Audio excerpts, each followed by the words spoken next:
tous, c'est Gino. Toujours plus de records et toujours plus de dingues vidéoludiques pour un 7e épisode des records des jeux vidéo. Pour commencer directement dans le What the fuck, on va parler mariage.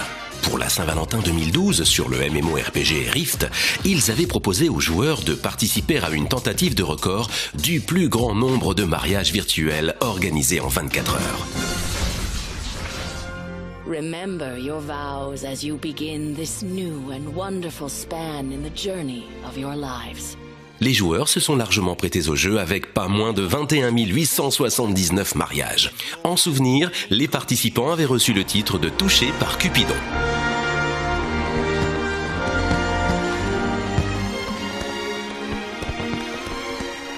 Les amateurs de jeux de gestion parmi vous n'auront pas manqué la sortie récente de Civilization VI, le dernier opus de cette saga dans laquelle on peut jouer l'histoire de l'humanité, de ses prémices à notre futur.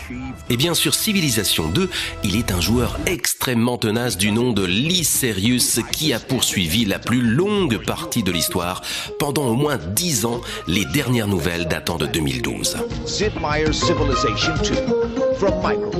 Mais le moins qu'on puisse dire est que l'avenir de l'humanité n'est pas des plus réjouissants selon Lyserius. Arrivé en l'an 3991, le monde est devenu un enfer cauchemardesque de souffrance et de dévastation. 90% de la population est morte touchée par la famine ou par les guerres nucléaires. Et 3 superpuissances se mènent une guerre sans fin depuis 1700 ans.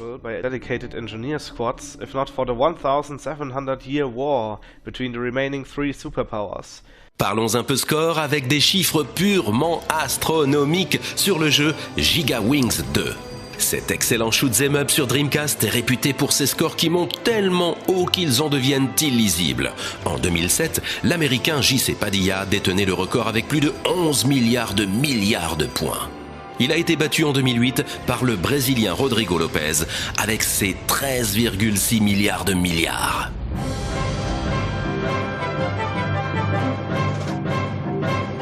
Si Giga Wings permet de réaliser ce genre de scores impensables, il existe à l'opposé un jeu sur lequel il faut être patient, très patient avec ne serait-ce qu'un point. Il s'agit de Desert Bus sur Sega CD, qui détient le record du point le plus long à obtenir. Le jeu consiste à conduire un bus à la vitesse de 45 miles à l'heure de Tucson à Las Vegas, soit 360 miles. Ça nous fait donc 8 heures pour obtenir un seul point. À condition de tenir éveillé, bien sûr, puisque ce n'est qu'une ligne droite dans le désert. This is a fucking 8-hour game! Whoever needs to take a road trip when you can simulate the whole experience in real time on your Sega CD? What were they thinking? Il n'est pas possible de mettre le jeu en pause, et si vous allez dans le fossé, la dépanneuse vous ramènera à votre point de départ, aussi en temps réel, bien sûr. L'année dernière, les loisirs numériques organisaient un marathon Desert Bus de 60 heures en live sur Twitch afin de récolter des dons pour le secours populaire.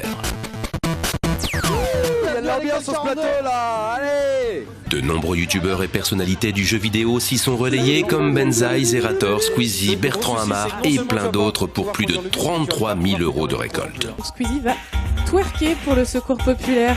On m'avait promis que c'était le jeu le plus ennuyeux du monde, mais visiblement vous avez jamais joué aux Sims.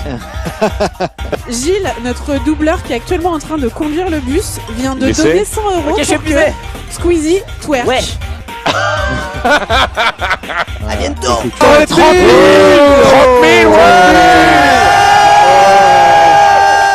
Depuis quelque temps, on a tendance à utiliser le terme de plagiat pour un oui ou pour un non sur YouTube. Mais dans ce domaine, la référence est Limbo of the Lost. Ce jeu PC, sorti en 2008, a été retiré de la vente grâce à son record du plus grand nombre d'éléments plagiés. Que ce soit des textures, des objets, des décors et d'autres éléments, les développeurs ne se sont pas foulés et ont pioché allègrement dans d'anciens jeux comme Oblivion, Morrowind, Diablo 2, Unreal Tournament, Wolfenstein et j'en passe.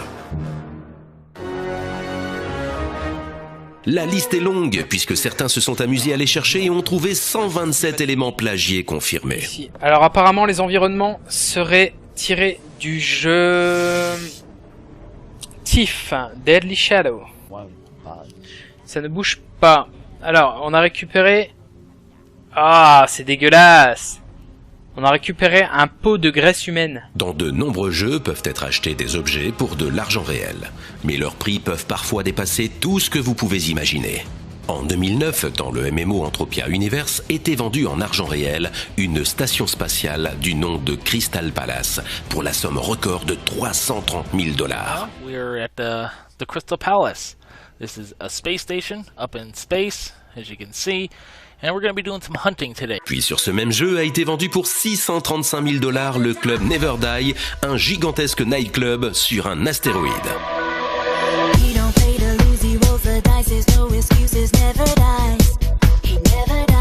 Mais c'est en 2013 que le record de l'objet virtuel le plus cher atteint son paroxysme lorsqu'est vendue la planète Calypso entière pour un montant astronomique de 6 millions $. Aussi fou que puissent paraître ces achats, ils sont en réalité des investissements qui rapportent ensuite à leurs propriétaires. Si vous étiez cette année à la PGW, vous avez peut-être aussi assisté à un nouveau record, celui du plus grand rassemblement de cosplay de Lara Croft. Filles et garçons confondus, c'était 270 fans de l'aventurière qui sont venus pour fêter les 20 ans de Tomb Raider. Là, on est au meilleur stand de la Paris Games Week, le stand avec que des Lara Croft, que des bonasses de Tomb Raider. Voilà, regarde, elles viennent vers nous, là, c'est... Oh putain, j'en peux plus. Bon, alors il y a des mecs, Tomb Raider c'est un peu moins sexy, mais c'est... Oh, celle qui vient de passer, elle est bien garnie. Bon, elle est un peu moins sexy que les autres, mais bon, on fera avec. Et au cinéma, la nouvelle Lara Croft qui succédera à Angelina Jolie est suédoise et se nomme Alicia Vikander.